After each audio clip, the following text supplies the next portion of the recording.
پیارے رسول صلی اللہ علیہ وسلم نے فرمایا کہ جمعے کا دن افضل دن ہے، اس دن کثرت سے مجھ پر درود شریف پڑھا کرو، اور وہ اسی دن میرے سامنے پیش کیا جاتا ہے۔ صحابہ رضوان اللہ علیہم اجمعین نے عرض کیا، یا رسول اللہ، آپ صلی اللہ علیہ وسلم پر کیسے پیش کیا جاتا ہے، حالانکہ بعد وفات آپ کی ہڈیاں بھی نہ ہوں گی؟ تو پیارے رسول صلی اللہ علیہ وسلم نے فرمایا، اللہ تعالی نے ہمیشہ کے لیے زمین پر انبیاء علیہ الصلاۃ والسلام کا بدن حرام کر دیا ہے۔ نبی علیہ الصلاۃ والسلام نے فرمایا کہ تمام دنوں سے بہتر جمعے کا دن ہے۔ آپ علیہ الصلاۃ والسلام نے فرمایا، جمعے میں ایک ساعت ایسی ہے، ایک گھڑی ایسی ہے، اگر کوئی مسلمان اس وقت اللہ سے دعا کرے تو ضرور قبول ہو۔ پھر نبی صلی اللہ علیہ وسلم نے فرمایا، جمعے میں ایک ساعت ایسی ہے، ایک گھڑی ایسی ہے، اگر کوئی مسلمان اس وقت اللہ سے دعا کرے تو ضرور قبول ہو۔ شیخ عبدالحق محدث دہلوی رحمۃ اللہ علیہ نے ان شرح سفر السعادات میں دو قولوں کو ترجیح دی ہے کہ وہ گھڑی خطبہ پڑھنے کے وقت سے نماز ختم ہونے تک ہے۔ نمبر 2، یہ کہ وہ ساعت اخیر دن میں ہے، اور اسی دوسری بات کو ایک بڑی جماعت نے اختیار کیا ہے۔ بہت سی صحیح حدیث میں اس کی تائید ہے۔ دہلوی رحمۃ اللہ علیہ فرماتے ہیں کہ روایت صحیح ہے کہ فاطمہ رضی اللہ تعالی عنہ جمعے کے دن کسی خادمہ کو حکم دیتی تھی کہ جب جمعے کا دن ختم ہونے لگے تو ان کو خبر کر دیں تاکہ وہ اس وقت ذکر اور دعا میں مشغول ہو جائیں۔ اگر دنیا کا کوئی حاکم اعلان کر دے کہ جو اس وقت سے اس وقت تک میرے پاس آئے گا میں اس کی حاجت پوری کر دوں گا، کیا حال ہوگا؟ اور یہاں حاکموں کا حاکم، بادشاہوں کے بادشاہ کے بارے میں سچے نبی خبر دے رہے کہ ایک وقت ایسا ہے، ایک گھڑی ایسی ہے کہ جو اس وقت اللہ کے دربار سے مانگنا چاہے مانگ لے، اسے وہ عطا کیا جائے گا۔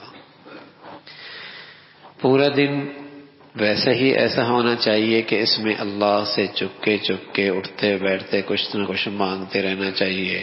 اس لیے شاید اللہ کے نبی صلی اللہ علیہ وسلم نے اس گھڑی کی تعیین نہیں فرمائی کہ یہ پورا دن مسلمان کا اللہ کی طرف توجہ میں گزرے، اللہ کی طرف متوجہ ہو کے یہ دن گزارے۔ بڑا دن ہے، ایک دن گزارنا کیا مشکل ہے، اللہ کی طرف متوجہ ہو کے۔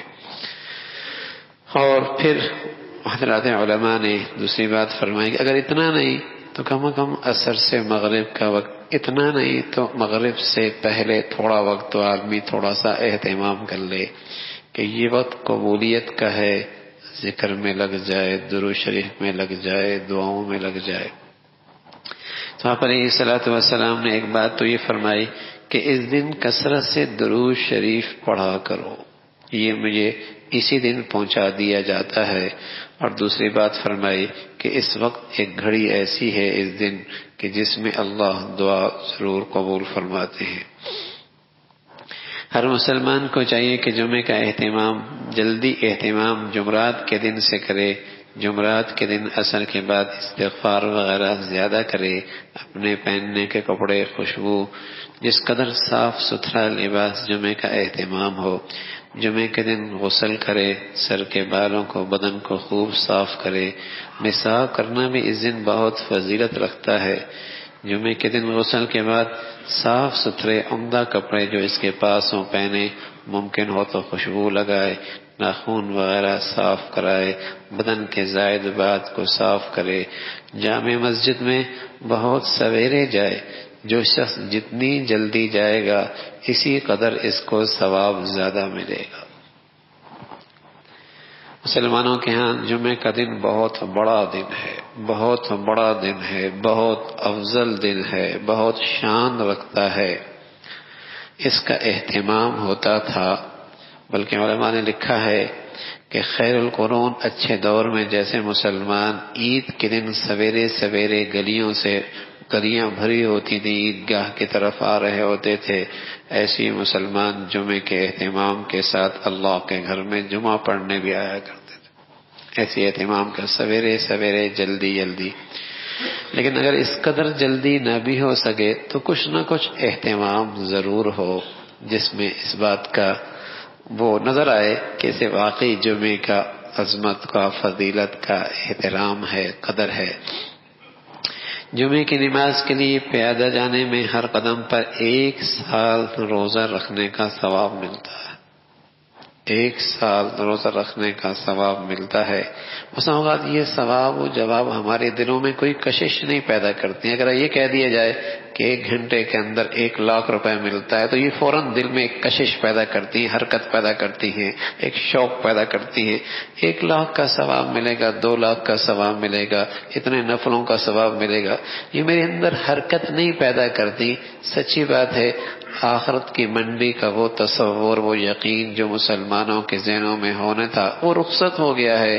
اس لیے اجر و ثواب کی باتیں میرے دل کی دنیا کو اتنی متاثر نہیں کرتی کہ یہ بھی کوئی چیز کام کی ہے۔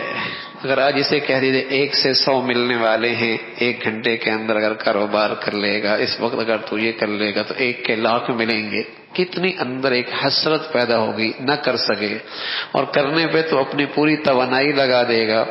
تو اللہ کے نبی صلی اللہ علیہ وسلم نے جو اجر و ثواب بتائے ہیں، یہ آخرت کی زندگی جتنی ہی استحضاء سامنے ہوگی۔ آپ فرما کر ایک مرتبہ آپ سفر سے جا رہے تھے تو عبداللہ ابن عمر رضی اللہ تعالیٰ عنہ ساتھ تھے، ساتھ قبرستان تھا۔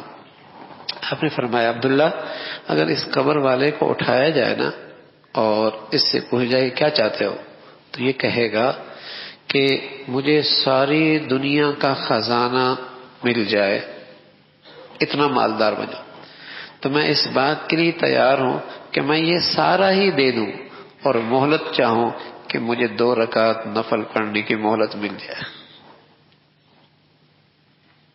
وہاں پتہ چلے گا ان نیکیوں کی کیا قدر و قیمت ہے، وہاں پتہ چلے گا ان نیکیوں کی کیا قدر و قیمت ہے۔ یہاں کی منڈی اور ہے، یہاں درہم دنانیر، سونا چاندی، ہاں ریال ڈالر کی باتیں ہیں، وہاں کی کرنسی وہاں ہے، وہ آنکھ بند ہونے کے بعد پتہ چلے گا ایک ایک نیکی کتنی قدر و قیمت رکھتی ہے، اس کی کتنی اہمیت ہے۔ اللہ ہمیں بھائی آخرت کی نیکیوں کا ذوق شوق نصیب فرما دے۔ نبی علیہ الصلوۃ والسلام جمعے کے دن فجر کی نماز میں سورہ علم، اسلام، میم، سجدہ اور سورہ دہر پڑھتے تھے، لہذا ان صورتوں کو جمعے کے دن فجر کی نماز میں پڑھنا مستحب سمجھ کے پڑھا کریں، کبھی کبھی ترک بھی کر دیں تاکہ لوگوں کو اس کے واجب ہونے کا خیال نہ ہو۔ جمعے کی نماز میں نبی علیہ الصلوۃ والسلام سورہ جمعہ یا سورہ اعلیٰ، سورہ غاشیہ پڑھا کرتے تھے۔ آپ علیہ الصلوۃ والسلام اس کا اہتمام فرماتے تھے۔ اللہ رب العزت بھائی ہم سب کو جمعے کی فضیلت کا اور جمعے کا اہتمام کی توفیق نصیب فرمائے۔